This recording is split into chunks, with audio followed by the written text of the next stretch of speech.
My very special guest is the Chief Ignition Officer at Gusto Now, a human and organizational transformation consultancy specializing in unleashing business results by igniting and growing high performance teams passionate about delivering on the organizational mission. She's an organizational psychologist and logotherapist, inspirational speaker, researcher, author, and host of the Working on Purpose podcast. She is bent on awakening people and organizations to their passion and purpose and inspiring them to make a contribution worthy of their one precious life. She is Dr. Elise Cortez. Welcome to the show, Elise. Matt, thanks for having me. It's my absolute pleasure. I'm so excited to see you again. It's been a long time. Yeah, since you were on the other side of my mic, I believe. I think that's exactly right. And I've been following your work, and I saw you pop up with some topics that we're going to be talking about today on LinkedIn. I said, I got to have Elise on my show. Love it. Well, I'll start with your book. I love this book, The Great Revitalization, How Activating Meaning and Purpose Can Radically Enliven Your Business. And I thought, man, I bet we could just pull that title apart and spend the whole show talking about that. But instead, I wanted you to take me back when you were getting ready to write this book, because you've written several. But what were you seeing in the world that led you to write this particular book at that particular time?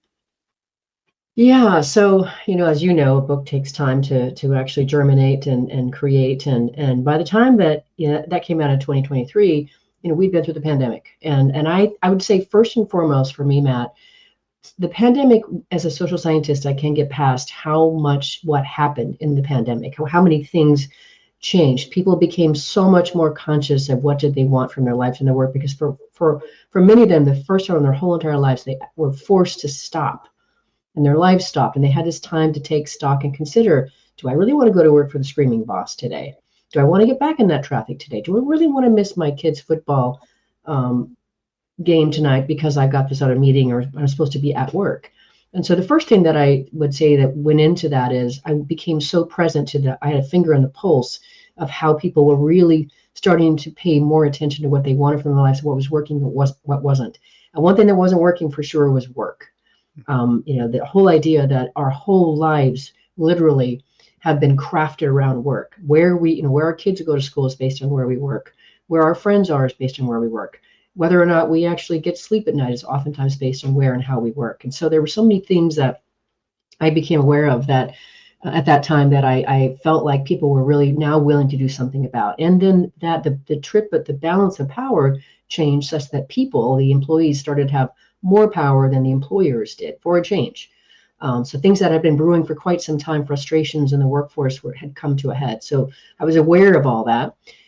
There was also this notion that really I came to understand that people had greater expectations of business as being a force that could do something about the problems of the world.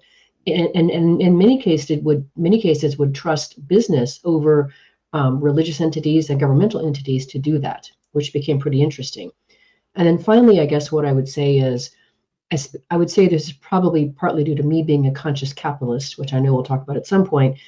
I think more and more people became more aware of all of the agency that is available within organizations and companies. And with the recognition we can do something with all of these resources and all of this beautiful human energy that we have all together to do something good and right. And then finally, I would say, too, that I think more of the people that I began to interact with, and I bet you can find the same, and maybe the listeners and viewers on this program today, wanted to be able to do something more and bigger with and through their businesses as an expression of themselves.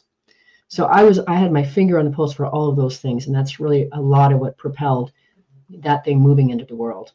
I certainly felt it myself, and it spawned me to write my book as well, as you know. I never really stopped, though, to think. What you pointed out was that it is the pause that we found ourselves in. We had time on our hands that we so rarely have. We can be carried away by the flow of business and life and kids and parents and family, whatever it might be. All of a sudden, it was like the brakes stopped on the world. And so now all of a sudden, when we had a moment of clarity, we didn't always like what we saw. Yeah, that's right. Exactly right. Especially when it pertained to work. So I think that definitely seeing a lot of those shifts that you mentioned, it was an accelerant in some ways of things that have naturally been happening. Yeah. And I'm pretty excited about it, but I think you're right. There's so much work that we still have to do to try to honor some of what at least started during the pandemic. And you had mentioned that employers, found themselves kind of at the will of employees who had a lot of power at the time. more recently with the economic headwinds, they've started to wrench back some of that power. And I hate to Yes. see this power dynamic. It's like, Me when too. do we get to partnership? When do Yeah. we get to work together as equals as opposed to, who can get over on whom? Yeah. So agree. Back on the pandemic thing, I want to share something that just because it's such a powerful image for me. Those months that we were all sheltering in place and such, and or you could be out in your neighborhood or whatever. But I remember distinctly, Matt, sitting, witnessing. I live in an older neighborhood in close in East Dallas, and most of the houses are 1950s, and there's big trees on the street. And I remember distinctly watching from my front window what I would call moving caravans of reconnection. And by that, I mean, I would see these groups of adults, walking together, sipping on something. Maybe it's coffee in the morning, maybe it's a beer in the afternoon. When the children are with them on their tricycles and bikes and scooters or whatever, happily going along, and the dogs are frolicking along. And there's this just beautiful connective feeling of just something different that I never saw before the pandemic. And I thought, who's going to want to let go of that? Hmm. Who's going to want to, give that back? And that's part of, to your point, can we get to a partnership and collaboration instead of, who can get the more over on the other, as you say. I want us to get back to that place where those kinds of moments are part of people's lives again. Yeah, I think we're hungry for something at work that we hadn't seen before. Some of that comes down to two of the key terms in your title around meaning and purpose. And I know a lot of people use those terms, and I on occasion use those terms somewhat interchangeably. But I'd love to get your take on how you define specifically meaning and purpose. Mm. I love that question, Matt. Thanks for asking that because yes, people do conflate meaning and purpose, and in my mind, they're not at all the same. So, as you said in your introduction to me, I'm a logotherapist. So, if we break that word down, logo is Greek for meaning. Therapy, of course, is healing. So, healing through meaning. So, from the vantage point of logotherapy, we look at meaning as our greatest source of energy. It's our fuel for life, and it's the thing that we humans crave and need the most, really. And it's really our mechanism to be able to move through and be energized through life. And it's always registered along what we value. So what you find meaningful could be different from what I find meaningful because our values are different. So what we find meaningful can lead us to our purpose, but our purpose is always, I always like to think about it as it's that compelling force within us that directs where to put our time, treasure, and talents. And I love that what Alicia Hare, who was on my podcast, would say about it. It can actually guide us to the fullness of our potential when we follow it. And I think that's why people are so compelled by purpose, because they know on some level that it's related to their potential and their being able to realize their potential. So again, meaning is our source of fuel. And our purpose is really that overarching, compelling directive force that tells us where to put those energies and efforts. I like that. I'm going to start using your definitions. Okay, good. They work out so much better than mine. So, and I love that idea that there's this fuel, there's this energy, kind of we're drawing from the meaning, the values. I spend a lot of time right now thinking about energy and how it flows through organizations. Like, where does it come from? Where does it come from? Mm-hmm. And a lot of times, if we think about the meaning about why our company or why the world's better with our company in it or organization, whatever it might be, there's a lot of energy in that. Mm-hmm. But if we don't help our individual contributors, our people, our leaders at every level find their own purpose in connection with making that meaning and converting it into something tangible in the world, then all kinds of dissipation happens when it comes to all that energy and bad things happen. So it kind of leads me to my next question, which is that a lot of times I don't see organizations spend as much time, certainly as you have, thinking about and even helping to unlock meaning and purpose. What are some of the things that happen, the negative consequences, if we kind of overlook that, if we allow ourselves to be so busy with the transactional technical bits of work that we don't get around to meaning and purpose? What's going to happen in our organizations? Oh, well, as you know, and I think you probably share, we both tend to look at things more from a positive vantage point. But if I play that out, and I would say that most organizations are not prioritizing how to activate meaning and purpose. I think it's a real opportunity, and part of it is just because they just don't know what they don't know. But what I would say, if they're not addressing it, what's going to happen is they're going to find themselves really with the bottom of the heap of talent. The people that don't know better than what is being offered here, so they're not going to get the best and brightest talent because the best and brightest is going to go someplace where their potential can be better activated, and that is through meaning and purpose. So what's going to happen is they're going to attract the less talented. There will be more of a, a dull thud in the organization, which means that how they serve their customers will probably not be, as compelling as what somebody else could do in the marketplace. They will eventually start to lose customers. They probably aren't going to be innovating very much because people aren't excited and turned on and tapped into their passion and creativity and aren't motivated to really serve the customer because they're not being cared for and nurtured as employees. And so ultimately, what I believe is that you play that out long enough, and then those organizations that aren't doing some work around activating meaning and purpose will no longer be relevant. They just won't be able to stay in business. It happens so much faster than ever, it seems, that companies come from out of nowhere and have a lot of success, or they just disappear faster than ever because I think there's just such a pace to business, and the activity of our people, the attitude of our people, the energy still to me is the biggest competitive differentiator we have. Everyone's got Mhm. access, relatively speaking, to the same resources and customers and market and social media and AI and all this good stuff. But how your people feel about working for you and working with one another on whatever it is you want them to do, to me, that is the remaining competitive differentiator. Oh, for sure. And you and I share the love and the devotion to helping to develop, really spiritually intelligent leaders, inspirational leaders, et cetera. And Bain Consulting put out a really interesting article. It's been almost 10 years ago already, but it's just really quite compelling. And so you think, oh, this sounds really, la la, whatever. But what they came up with is they did a study and they determined that there really are four levels of engagement in organizations. One are just the outright disengaged people. Then you have the satisfied people, the engaged people, and the inspired people.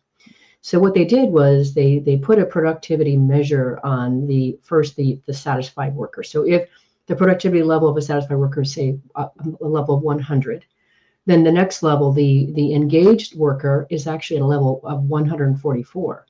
The inspired worker, 225. So it takes two and a quarter of the satisfied people to make one inspired person. Yeah. So the productivity output is just incredible when we can actually really tap in, to the wonder, the vigor of a person's soul, the person's heart. That's worth going after. And I think when you think about that study being 10 years or so ago, now we're so much more hyper connected and the work we Right. do is so much more collaborative. It's got to be probably even more impactful that when you find that you're doing all this group-based work or all this connected kind of work, when you have some people who are not particularly inspired, it can be a real detriment to the entire group process, not just even to individuals who are working solo. We may have had that back on an assembly line, exclusively a long time ago, but those days are gone. All those jobs, for the most part, have gone to machines. We need collaborative, innovative, sharing, knowledge sharing, all this kind of stuff. That means we need those inspired people if we're truly going to get at, that highest level of value, both inside the firm and out. Yeah, absolutely, 100%. Yeah, and I think that it kind of begs this next question. You talked about this too, as what the post-pandemic worker was going through, which is this concept around stakeholder capitalism. It's kind of an Mhm. umbrella term that I'll use. And I'm not in this world the way that you are. I'm kind of I've got a kind of a back row seat. We'll call it one of those cheap seats up in the top of the dome, perhaps. But to me, it seems like there is this interest. Maybe I'm going looking for it, but I see it more than ever. This concept of stakeholder capitalism and even an interest in it. But before I get too far ahead of myself, can you just tell me how do you describe or how would you define stakeholder capitalism, just for those listening in? Mm-hmm.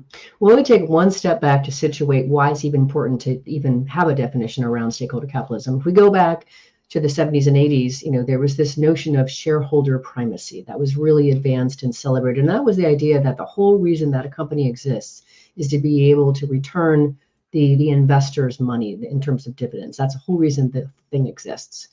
And so what was interesting to me is back in 2019, I remember the Business Roundtable put out a statement that said, we redefined the purpose of the organization to serve all stakeholders.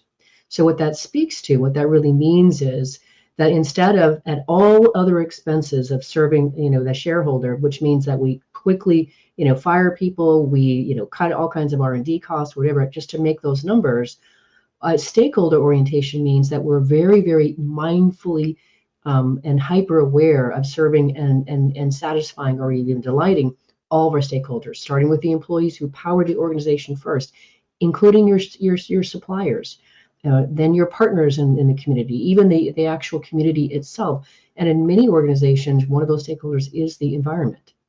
So now you have a much more hyper awareness of how you're operating your business, and you're looking for ways to really thread all those stakeholders together through, which is for me, Matt, why some time ago I developed this idea of, you do visioneer for a greater purpose through all of your stakeholders.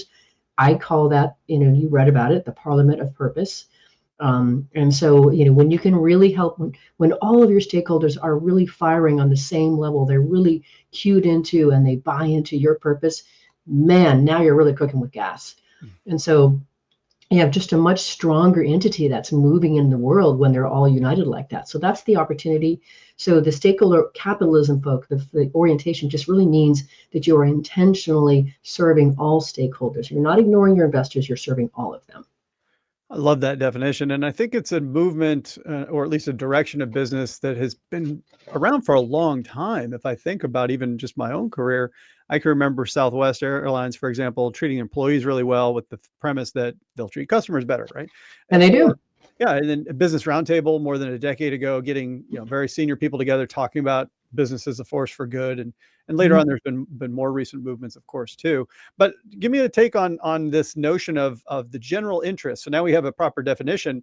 Does there seem to be more of a trend in this direction or less? Am I just making that up? How do you see level of interest in stakeholder capitalism in all of its various forms? I think in general, I'm really pleased to say that I think that in general, there is a hunger and a demand for business, not as as done traditionally. I do think that there is among, I would say, probably if you want to say like a generation, some of the boomer community tends to find that a little bit hard to fathom, that we would have to satisfy all of these stakeholders, and there can only be one master, and that's the shareholder. I've actually heard people say that before. I've heard people say this is not tenable. There's only one master.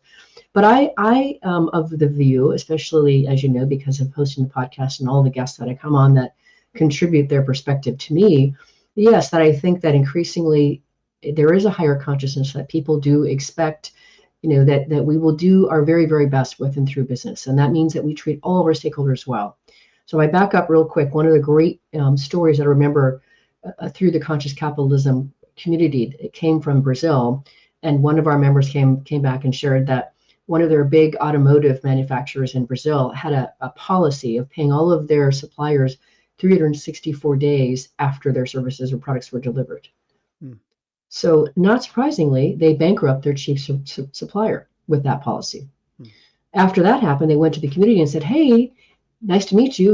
Would you like to come and play with us? And they all said, no, of course not. Who wants to play with that? And that's a perfect example of how when you're just focused on yourself or just your shareholders, backfires on you. So I think that increasingly, as we evolve ourselves as a world, a community, that we do have greater expectations of how business leaders will conduct themselves. And then we add in this piece that very soon, as you well know, Generation Y, which is also called the millennials, and the newest Generation Z, the millennials are really big on being able to live their values at work. That's really important. And they're the ones that taught us, hey, you don't have to work 80 hours a week. Did you know that? And then, of course, the Z folks come in and they're all about purpose. They want to do things that are impactful, et cetera. So they fully expect that we're going to be doing business, and they want to be part of organizations that are behaving in this higher way.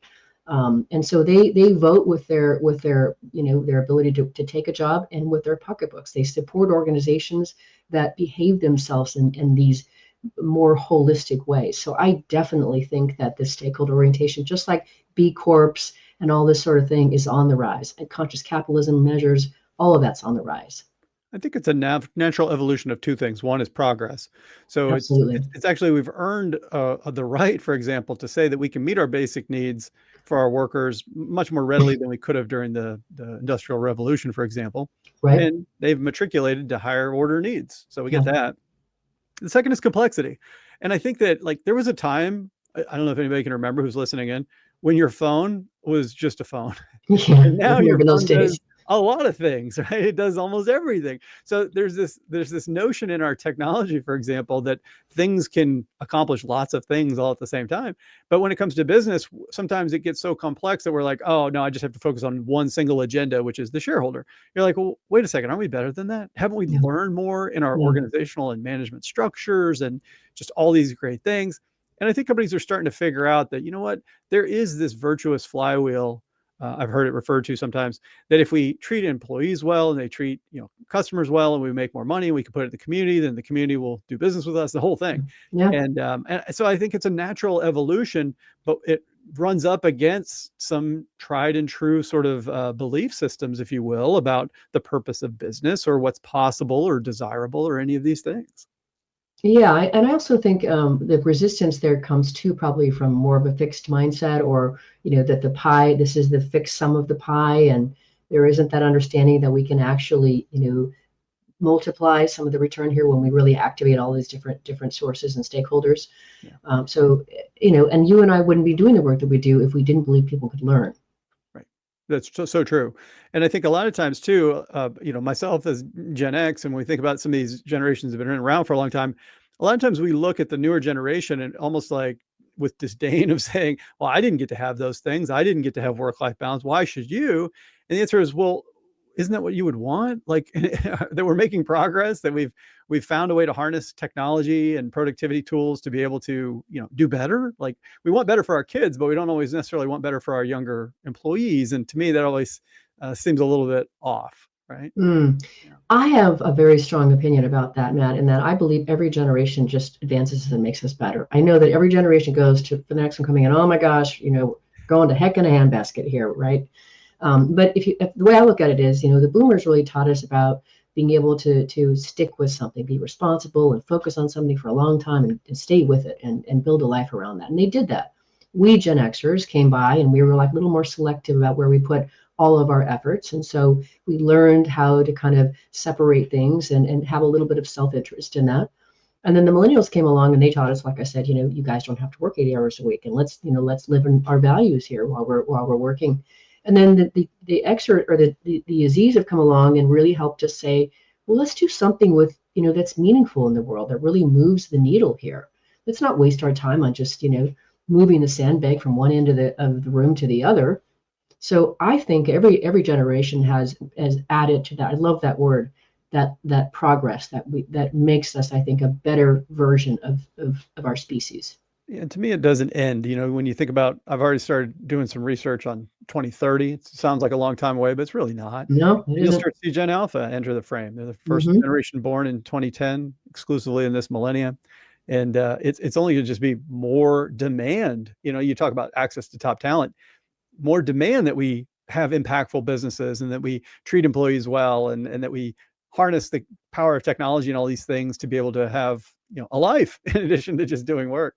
So it's like, get good at these things now, because the workforce of the future is absolutely expecting more from us. We shouldn't shy away from it and say, well, it's really hard because there's a lot of complexity and economic headwinds, so we're going to do less. It's like, no, that's not progress. That's the opposite, right? Yeah. But I love that you're on the board of Conscious Capitalism, the chapter in Dallas.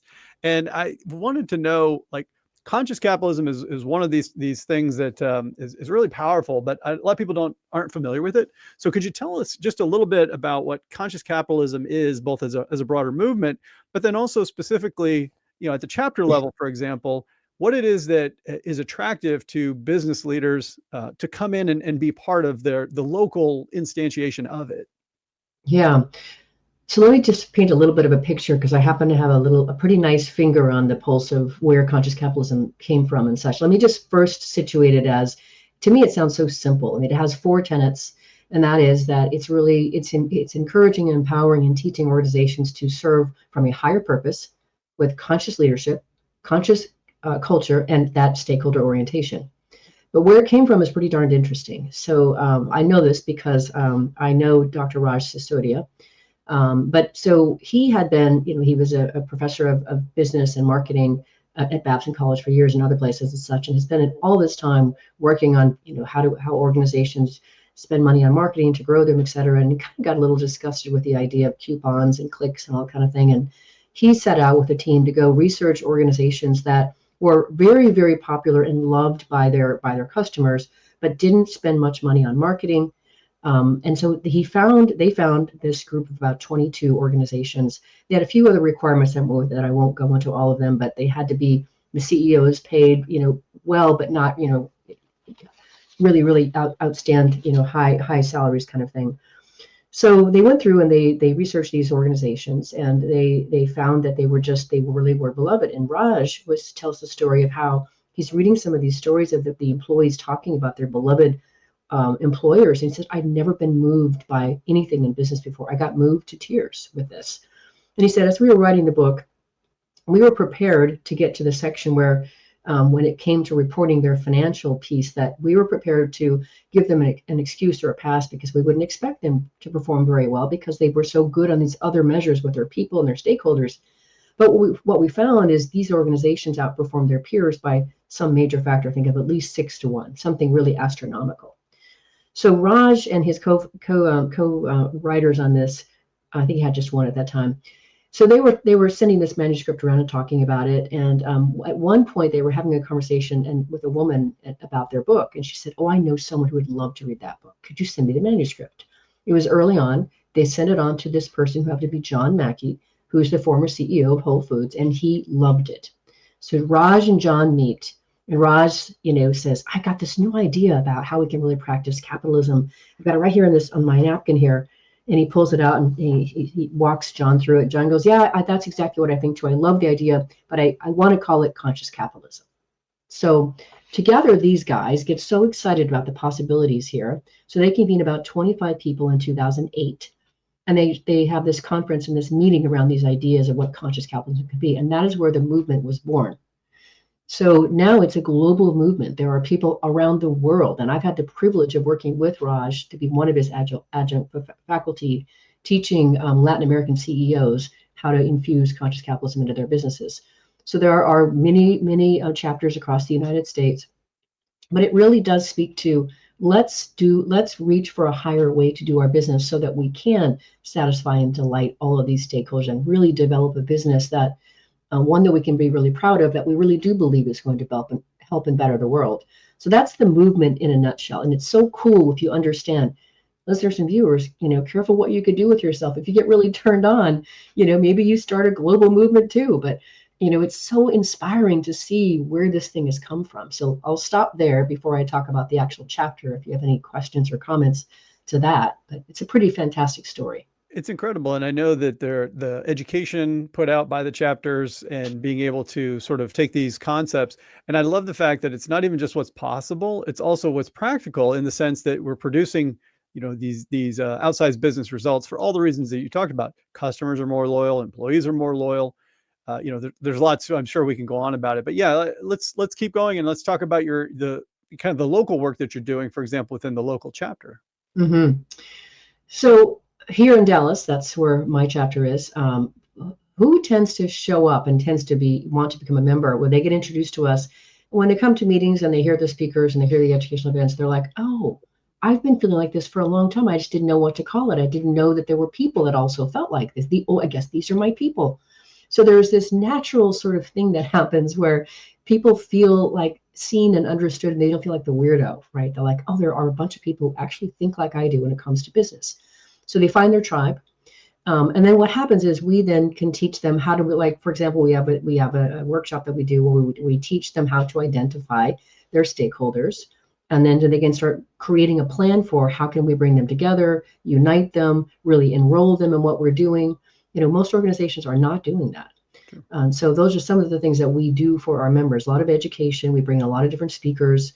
They also then are able to tap into, if you will, the mothership of conscious capitalism, which is, I think they're now headquartered in Denver. But so there's a whole lot of information and webcasts and things like that come from that organization. But really, we're helping our members to want more of themselves as a business leader or owner, and to be able to raise their internal standards of how they do business, how they lead, how they can start activating that purpose, sprinkling in the meaning of the organization. So it starts to really push through what you and I are largely doing as well through our practices. Yeah, and I like that it's got not even just the spirit of it, but it's also got the structure to it. Mhm. There's methodologies, there's ways to do this. There's ways to get that scaffolding and that help to make it so it's so much more actionable than otherwise. Yeah. Yeah. Yeah. It's just, people need help, they need guidance. And I think, I believe that everybody needs a coach. I don't care, especially if you're up to something at all. You need a Mm. coach. You got to plug into something bigger than yourself. Yeah. Yeah, I love that 100%. And being able to connect with like-minded people, it can kind of re-energize you, give you Mhm. some new ideas. So, I don't get to sit in on the chapter meetings the way that you do, but I can only imagine some of the ways people walk away, just notebooks and idea heads full of ideas and talking about, I can't wait to try this at my shop, these kinds of things. It's so cool. Can I give you one little fun example? Okay, so this is just something that I just is a perfect illustration of how you can really use this stuff in your business. So one of our members, and they won't mind me bragging on them, and because we've talked about this in public too, but they were formerly called Creedon Law Firm. They were an intellectual property law firm. They later got acquired by Scalable or something like that. But James Creedon was the founder, and so kind of part of the way that they would use conscious capitalism, they were big fans of it as well. So when you live this stuff, it becomes kind of seamless. And so um, they do this with, of course, their clients. They serve their clients from that lens of how can we delight them and really serve them. But then they had this one of their nonprofit organizations in their community, which they wanted to support, was having this toy drive. It was for to serve children. And so Creedon goes to one of their suppliers, and they said, "Hey, we would love to enroll you in this idea of this toy drive here. Do you have anything?" They made teddy bears. "Do you have any teddy bears that you could lend to this cause?" And they said, "Well, actually, we have a whole truckload we're planning to divert to the landfill because the eyes got sewed on a little bit wonky and they're not really up to our standard." And so they were like, "How about we do this instead? Don't just send the truck from the landfill to this organization. Bring the team, and then if you would have your employees hand these teddy bears to the children." Mm. So they did.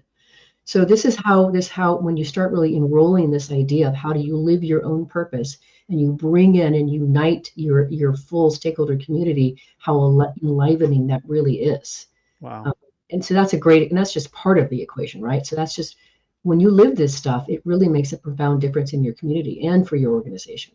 It's incredible when you think about now connecting that daisy chain, if you will, of supplier plus we and our employees. Now you've got the community and just stitching it all together in a way that, certainly that supplier and these types of clients, like it all just becomes self-reinforcing and Absolutely. everybody gets lifted. All the boats get lifted at the same time, right?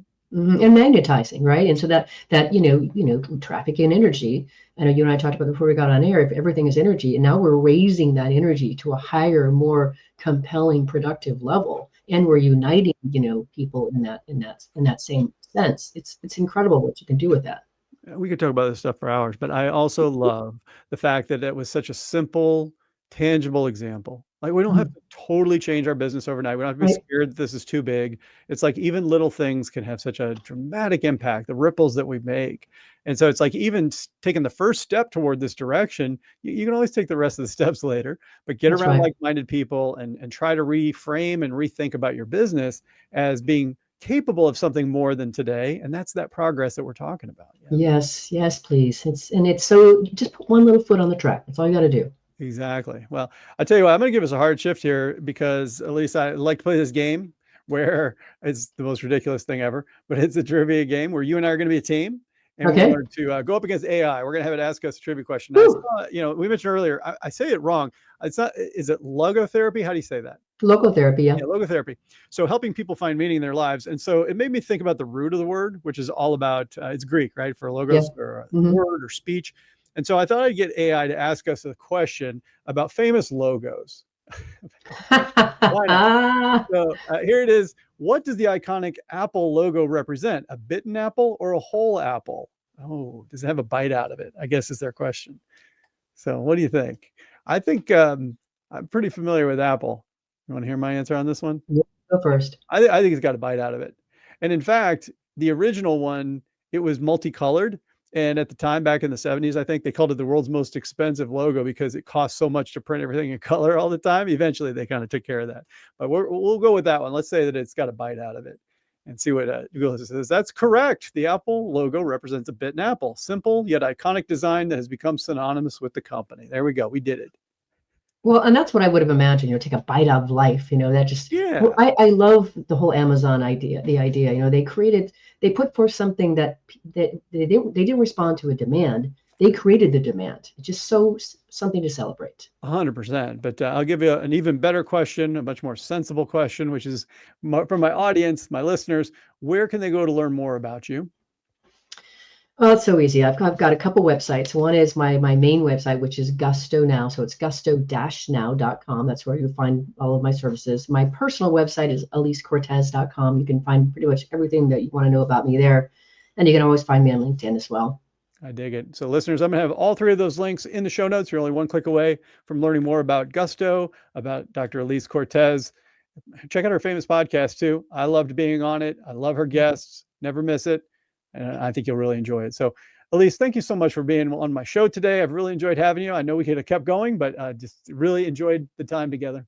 Thank you for having me, Matt. It's wonderful. Thank you so much.